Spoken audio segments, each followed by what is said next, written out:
Bien, chers amis, bonjour. Alors, une nouvelle intéressante ce matin qui corrobore quelque peu ce que nous avions dit l'autre fois sur la guerre de Gog et Magog. Alors d'abord, permettez-moi en quelques minutes, pas plus, de vous rappeler Ezechiel 38, Ézéchiel 38 en français, ce qu'a dit Dieu au prophète. Écoutez bien s'il vous plaît.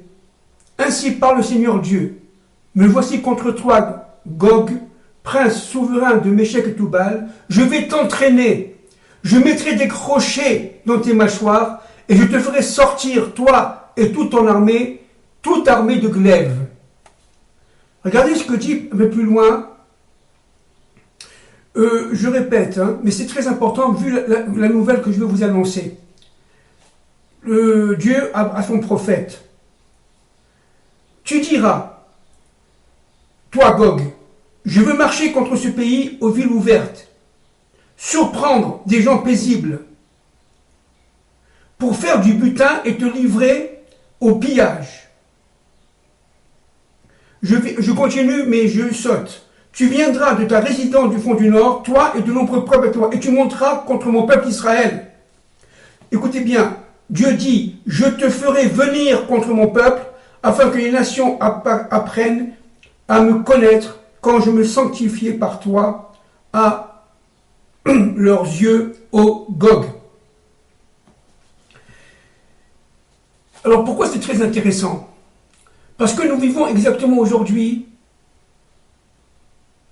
cette phase où Dieu attire Gog. Et pour attirer Gog, si vous voulez, il faut qu'il y ait, si je répète, et je résume au maximum, 5 éléments principaux. Premier élément, que l'atmosphère internationale, l'environnement international change aux yeux de Gog. Gog a le sentiment que l'histoire tourne à son profit. Et effectivement, il y a la réunion des BRICS, il y a l'Iran se croit tout simplement maintenant prête à se renforcer avec une alliance avec la Chine, avec la Russie. Elle reçoit des armes de la Russie, ultra-modernes. Elle a le sentiment tout simplement de se renforcer alors que, aux yeux de l'environnement mondial, Israël s'affaiblit. Deuxième élément très intéressant. Israël, si vous voulez, n'est plus sur ses bases, n'est plus assuré sur ses bases. Il y a effectivement le Erev Rav à l'intérieur d'Israël, évidemment, qui fait tout pour déstabiliser Israël de l'intérieur et appelle Dieu à se séparer de son peuple, appelle Gog à venir en aide pour tout simplement détruire Israël de l'intérieur et de l'extérieur. Israël est pris en tenaille actuellement, troisièmement, au niveau stratégique. Il y a effectivement un encerclement d'Israël. Et par l'Est, évidemment, par le Nord, évidemment, par l'Ouest, avec Gaza, etc., etc., et même la Turquie d'ailleurs. C'est-à-dire qu'en fait, il y a ici une sorte de conurbation d'éléments qui font que, en fait, Israël est fragilisé complètement. Et Gog le voit, Gog le sait. Quatrième point très intéressant, et peut-être même fondamental, c'est que les Américains, les démocrates américains, certains démocrates américains, les élites américaines, font tout pour casser le processus qui avait été monté par le président Trump et le premier ministre de l'époque, Bibi Netanyahou, par rapport aux accords d'Abraham. il y a une volonté américaine actuellement de dissocier, de briser les accords d'Abraham et de pousser les pays arabes vers l'Iran. Par exemple, la Jordanie actuellement. Par exemple, l'Arabie Saoudite. Les pays arabes, dits arabes aujourd'hui, sont déstabilisés de l'intérieur. Ils ne savent plus exactement à quel sein se vouer. Les Américains sont en train de les lâcher et les Américains sont effectivement à ce niveau-là, les ennemis des accords d'Abraham. Ils veulent tout simplement isoler Israël dans la région.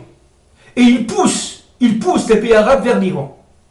Le cinquième point fondamental, absolument fondamental, c'est que la crise économique, la crise financière, la crise de l'endettement, dans le monde, elle est partout. Elle est partout. C'est-à-dire qu'il y a une sorte de fuite en avant. Le peuple iranien, aujourd'hui, vit dans une inflation galopante, absolument incontrôlable, avec une monnaie qui se dévalorise au jour le jour. Le gouvernement iranien ne contrôle plus la situation depuis très longtemps et il est pris par une course en avant. Une course éperdue vers, tout simplement, une prochaine guerre. Alors, c'est-à-dire que, en fait, Gog est attiré, comme dit le prophète, n'est-ce pas, Ézéchiel 38, par des mâchoires de fer, de manière à ce que Dieu, par la ruse évidemment, parce que le temps est arrivé, parce que le moment est arrivé, Dieu attire Gog et ses armées contre Israël. Bon, évidemment, on sait comment ça va se finir, l'apothéose pour Israël. Israël ne craint rien, Israël sera sauvé complètement. Mais regardez ce que dit, et c'est pour ça que je suis intervenu là, maintenant, quelques minutes, pas plus. Regardez ce que dit le président iranien ce matin, selon I24 News, selon la chaîne de télévision I24 News du 3 mai 2023, c'est-à-dire aujourd'hui. Je cite, le président iranien soutient que le nouvel ordre mondial est propice à la lutte contre Israël. Le président Ebrahim Raïssi, iranien, a fustigé Israël ce mardi 2 mai 2023, c'est-à-dire hier, en affirmant qu'il ne peut pas se défendre. L'entité sioniste, dit-il, ne peut pas garantir sa propre sécurité car les conditions sont très différentes d'avant, a-t-il affirmé. On y est. Alléluia, Baruch Hashem, on y est. Gog est de plus en plus persuadé que c'est le moment de sortir et d'attaquer Israël. Alors nous sommes donc évidemment là, dans un temps, disons, difficile, très difficile, d'accouchement du Mashiach. Nous sommes dans un temps là très difficile où le monde a perdu, si vous voulez, son propre autocontrôle. Nous sommes dans un temps très difficile où Israël, aux yeux des nations, a perdu de sa superbe, a perdu de son, si vous voulez, de sa force, de son invincibilité. Et voilà que Gog se prétend maintenant prêt à attaquer Israël. Il sent que c'est le moment propice. Évidemment, tout cela vient de Dieu, évidemment. Ils sont pris par un moteur intérieur. Je suis convaincu qu'ils ont des rêves, je suis convaincu qu'ils ont, comme Nabuchodonosor a eu des rêves, n'est-ce pas? Je suis convaincu qu'ils ont tout simplement ce moteur intérieur qui les assure à 100% de gagner. N'oublions pas, n'est-ce pas, que Pharaon avait le cœur endurci à chaque plaie. C'est-à-dire que Dieu est derrière tout cela.